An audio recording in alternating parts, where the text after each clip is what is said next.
The Ford Mustang Mach-E is Ford's first all-electric SUV, blending the iconic Mustang's performance with Ford's electrification ambitions. Introduced to the market in 2020, the Mach-E represents a significant shift for Ford as it aims to compete in the EV space.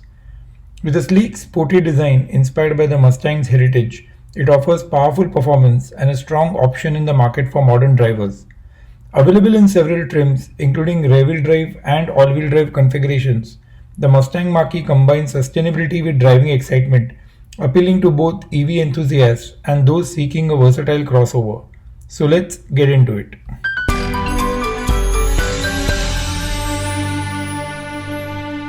The Mach-E is 185.6 inches long, 74.1 inches wide, and 63.9 inches tall.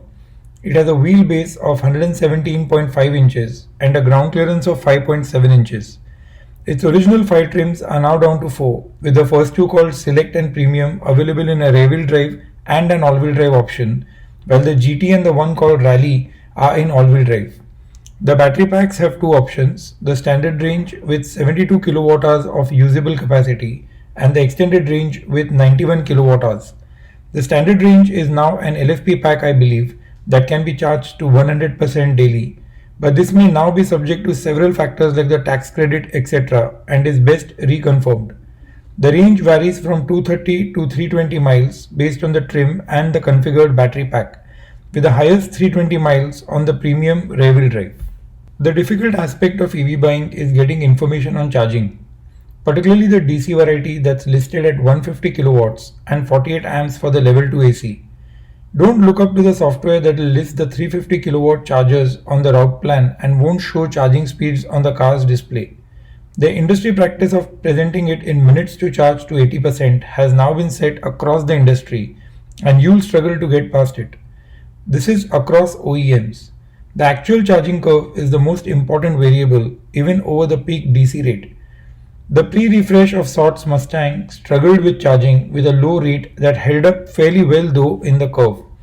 This, I'm afraid, is something that buyers will need to take their chances with. Unless you rent a Mach-E prior to buying and try it in the real world, that's something I strongly recommend anyway for more than just charging.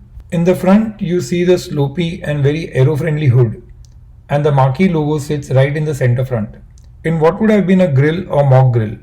On the other side are the multi-module LED projector headlights, and at the bottom are the shutter grills for the minimal heat that an EV needs to get rid of. The wheels have a glossy trim and it has a charge port that sits on the driver's side near the side mirrors. The Mach-E has a fabulous EV profile and you see the roof slope downwards towards the rear side. That design gives away on the potential cargo room but then gets the upside of efficiency and style. The doors have no door handles and a button on the B pillars do the job for the front door. For the rear door, it has a small button on the C pillar and that design has kept car doors free of handles whatsoever. On the rear, the Mach-E has the hood sloping downwards with a rear spoiler. That takes the shape of a big wing for the rally trim. It has a very interesting flasher design with the taillights in sets of the 3 progressive LED turn signals on either side that light up in a wave form. Like every car has that signature design to identify it on a dark street, like the light trim in front of the CyberTruck or the vertical headlights in the Rivian. These are the ones for the Mustang Mach-E. 2 of the 3 lights are on the body and 1 on the hatch. The Mustang logo is in the center again and the hatch has a relatively narrow opening. It's really given in on cargo size in favor of design, but never the same does offer 29.7 cubic feet behind the row 2 with a small understorage. The rear glass has a windshield wiper. Under the hood is a very usable and large 4.7 cubic feet front trunk. This is a winner for me. It's really big in comparison to its near competition and now comes with a drain plug. It's also well protected from the elements with a nice rubber seal, though I have not seen any car where the front is in any way exposed to rains, etc. The Mach-E has a 10.2 inches digital instrument panel and a 15.5 inches vertical center display. That center display is the same we saw in the Ford F-150 Lightning. You can check out the full impressions here. It has a USB-A and a USB-C port each in row 1 and 2. The dash has carbon fiber plastic and vinyl with some fabric on top and gives a very premium feel. It has manually adjustable air vents and a decently sized glove box below. The doors have soft touch rubber padded material on the top, some stitch material and vinyl along with the mesh fabric you see on the dash. It has hard plastic along with some storage at the bottom. It has a start-stop button next to the infotainment screen and physical headlight controls on the other side. The driver side door has the 3 positions seat memory, and I'm sure that's in the infotainment as well in the driver profiles. The seats have vegan leather and some ultra suede inserts. The bolsters look very aggressive on the side with some sort of a wing on top. The bolsters are fairly easy at the bottom. Near the rearview mirror is the holder for the sunglasses. A large storage area just underneath which has the wireless charging pads and the USB ports right inside. That's followed by 2 large cup holders, a rotary style shifter on the console that has positions which could have been slightly different for convenience, like the park command being on the left that needs a full turn back. It has an electronic parking brake and an automatic parking button just adjacent. Next is a soft touch armrest that lifts to reveal a roller style cover over some useful storage, and that has a 12-volt accessory outlet inside. Behind the steering is the driver monitoring system. The steering is fairly unchanged barring the rally trim which has different colors. The controls for the Blue Cruise system are on the left and the infotainment system on the right. The stalks for the turn signals are on the left of the steering and those for the windshield wiper are on the right. We generally see EVs increasingly going for the performance variables, but the rally trim is going more off-road. That is a bit interesting, and I guess that's what Ford's heard from its customers and has made changes. The performance in it will still be as good as the GT. The car accelerates, brakes and handles very well, so I'll be talking about the issues I think need urgent to very urgent attention.